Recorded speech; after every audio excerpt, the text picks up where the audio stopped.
this present state that we're in, you have the Anunnaki consciousness, stream of consciousness that is pretty much in control of this planet at the moment.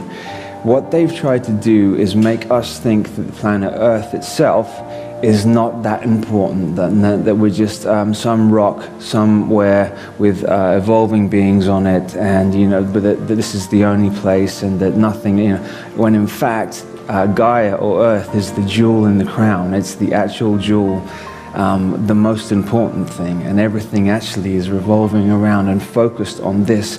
Earth is actually anchoring everything else down from ascending. This planet is anchoring it down. So that's why all eyes are on this planet at the moment, because when we release it, when the human beings here release it, it releases everybody else. So they're watching for that to happen. The Tavistock Institute originally was set up to work out the breaking point of human beings. So that once the human being breaks, it shatters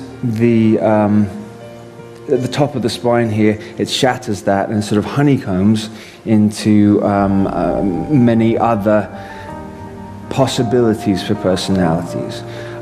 Because the body doesn't want to go, or the mind and the soul doesn't want to go through that trauma, so it separates itself off. And so what they had, the Nazi doctors, Mengele and Himmler and the SS crew had worked out, and they'd got information from the Zeta of exactly how to do it, exactly how to program it. So then once the mind is shattered, then you can then, in each of the honeycombs, which would be another personality or another altar, can be specifically programmed and to anything that you want it to be. None of the other personalities are aware of the other ones. So you could have somebody with so it's called MPD, multiple personality disorder, but more recently it's known as dissociative identity disorder, because it's not another personality really, it's another version of the identity of the person. So it's not another personality. The primary personality is the front personality, which is all of us communicating to each other now. That's the front altar personality. Is not aware of, if that had happened to you, is not aware of any of the other ones.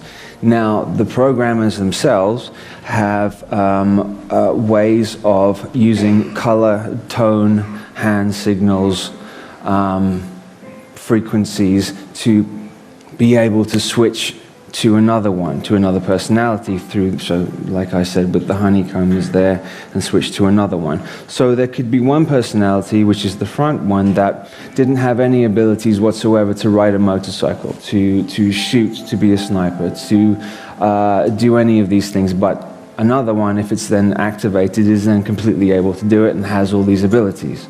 So you can, that way was the way to be able to create an undetectable mind-controlled slave, because the other personalities are not aware of the other ones.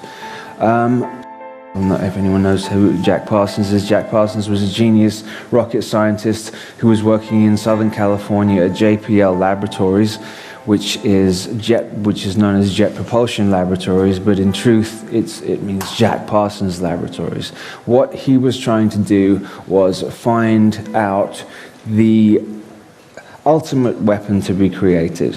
And what he was using fetuses and using nuclear technology and fetuses, from baby fetuses at the same time, and combining them together. So they essentially wanted to have at the end a combination of ritual, black magic, and technology used at the same time, and that would be the ultimate weapon. And essentially we've got that going on now. So I was saying earlier when Sarah was speaking, any of the outer heads, any of the outer rulers that we're seeing at the moment, any of the prime ministers, any of the aristocracy are only the outer heads. So certainly for the British rulership, if you look at the symbol, you'll see a crown, and very, very often through the crown there'll be a sword, which is the Templars' way of telling you that they rule behind, in the shadows, behind the aristocracy. the Saxe-Coburg-Gotha line, which usurped the British throne, which they called themselves the Windsors. That certainly isn't their name. They're a German family who, Victoria was the first one, came and stole so they're Germans. They've been German for the last 120 years. So Germany really is at the rulership of this country, and they are still today. They've just done it subversively, and they've just done it underneath the radar. And what, in their mind, what better way to do it is than to disappear and then get everybody in a comfortable position where we think everything's all right, and then hit in the last second, which I think is really what's going on now. They're not able to hide themselves as much as they could do anymore because of the frequency of the planet raising. They can't hide anymore as they used to be able to. I think there are a group of volunteers that have come down and incarnated into certain bodies. The elite, or whatever you want to call them, are aware when somebody is going to incarnate into a certain body. They're aware because everybody has a harmonic signature tone. Everybody has an individual fingerprint, signature sound tone that when they come into the body that they give off. So they're already tracking and they're already aware of who it is. They have time travel technology, and they've had time travel technology for a long time now. So when you've got time travel technology, it's very difficult to really work out, well, did this happen then or did it happen then? Because timelines are being changed all the time. For example, if I pick this up and put that down, and that I've just altered it, because had I not done it, so it's altered another line as well. They also have time stop technology, which is where they can slow time right down and then do some really nasty stuff, and then restart it up. They can sort of they can create, it's really easy for them to create portals, to create vortexes. There are lots of vortexes scattered across the planet anyway, but they can create them. So a bit like the Adjustment Bureau. I don't know if anyone's seen that. Philip K. Dick's work, Philip K. Dick was an insider and put a lot of truth out. And so they can create vortexes or stargates, go through it, freeze time or slow time down and do things. And, John Dee and Elizabeth I. John Dee had worked out a lot of that stuff back then, and I have a very strong feeling that Elizabeth I and Elizabeth II are actually the same person. And did John Dee actually? He was working with Demonology, wasn't he? He was a very high black magician. Yes, yeah. And so I'd wondered for the longest time, why are these Goetia demons under? Why are we allowed to summon them and then tell them what to do? It didn't make any sense. So there's something going on this planet where we're linked to these. If you want to call it hell or the lower frequency, we're linked to them, and they have to do. They have to do what you say. The thing is, they'll always trick you. They're always cleverer than you, and you'll always get backlash from it, and something negative will happen. Yeah. Because they can only attack you if you're vibrating at the same level as them. So if you're vibrating at a higher frequency, they literally can't even do anything to you. So in terms of high frequency, doing nice things for yourself, giving back to other people, taking care of your body in terms of eating things that aren't shitty, and that is raising your vibration, because they like toxicity, they like that nastiness. So if they can trick you into doing something, somehow corruption, corrupting you, doing something, offering you a large amount of money to do something that would hurt somebody who you really cared about, then you are lowering your vibration, and then they've got you. So many deals are made, the heart deals. Essentially what they want to do is they want to break the human heart. And if they break the human heart, then they have it. They have us. And the human heart is the thing that's shining the brightest. That's the thing that's keeping us going. They're able to enter all the rest of the chakra points on the body, but they're not able to get to the human heart. So a lot of the deals that are made, acting deals, music deals, fame, seemingly they love, people are loving to have fame.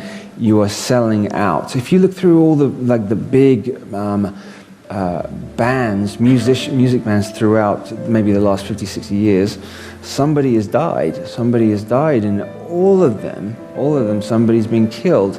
And it's usually the nicest one. It's usually the one who is, the kindest or the nicer of all of them, because they're that way you're taking out, the kindest heart, and then money and fame come with that.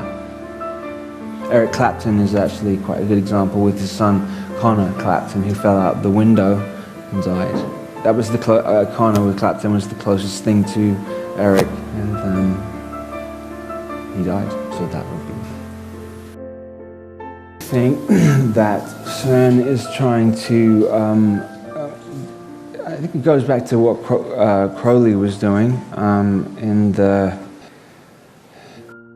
20s and 30s as well. They were trying to open vortexes through rituals and ceremonies to allow very low vibrational beings in through these to sort of run amok and do what they want to do. CERN is what I feel they're trying to do, because they're using like ancient religion as well. They have a statue of Shiva right in the front of CERN, which sort of doesn't make any sense anyway. But if they do this correctly, they could tear a hole in space-time and allow these beings or these entities that have been locked away for very, very long time to come back here and sort of make hell on earth. If the great work of ages, which is where it began, from this whole thing began, when Atlantis fell 13,000 years ago, they have they wanted to create a new order. So it's taken 15,000 years. They had this block of time to get a perfectly organized, ordered, sort of like global Nazi state. And the capstone floating above the top of the pyramid is letting you know that it's still in progress. And when the capstone is placed on the top, then that means they have completed the great work, which is the aim to have what I just said, a global state.